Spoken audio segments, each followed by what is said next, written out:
Ito na, Jen, yung sinasabi natin kanina pa. Oh, sino yan? Sumali na ang Hollywood actor na si Leonardo DiCaprio. Oy, kilala ko yan. Kamukha mo to eh. Nung una kitang makita, si Leonardo DiCaprio nasa Pilipinas. Kulay lang ang pinagkaiba namin eh. Jen, super jaga pala.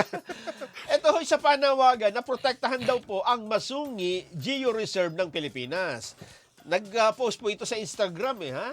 At sinabi nitong si DiCaprio, na isa hong environmental advocate, ang kwento ng masungi na nagsimula kung gaano ang lugar po ay kalbo na noong huling bahagi ng 1990s. Pero tumulong daw ho yung mga local community para ito ay maibalik sa dati, yung ecosystems. Ayon din kay DiCaprio, ang tagumpay ng masungi ay nalalagay ho sa panganib dahil meron hong announcement ang DNR na kakansilahin ang kasunduan para daw protektahan ang lugar mula sa talamak ng land grabbing activities. Nako, oh. Ayon.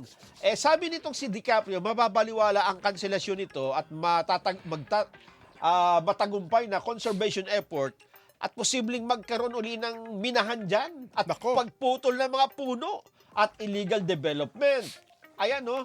Sagot naman ng DNR. Ito ang sagot ng DNR. Ano sabi ng DNR? Naglabas ng statement ng DNR kasi Maobliga sila, no? kasi dyan sa post ni DiCaprio, itinag niya si Pangulong Bongbong Marcos. Ah, gano'n. Oo. At tapos yung mga netizen, nagkakomentuhan na. Yan, Totoo. Sabi nila, mabuti pa itong si DiCaprio, nagmamahal sa Pilipinas. Nako. Oh. Ang sabi ho ng DNR, hinay-hinay lang, mga kababayan. Oo. Ha? Dahil pinapahalagan ho ng DNR, ng pamahalaan, ng pahayag ng mga eksperto, pati ng mga personalities, hinggil sa pagprotekta ng likas na yaman. Pero sinabi nito na walang hindi nasasakupan ng batas. Meron tayong batas sa Pilipinas at nananatiling labag sa batas. Ito yung matindi dyan. Oo. May mga resort dyan sa lugar. Nakita mo na? Naniningil sa publiko. Lahat ng activity ito, papasok kami, entrance fee.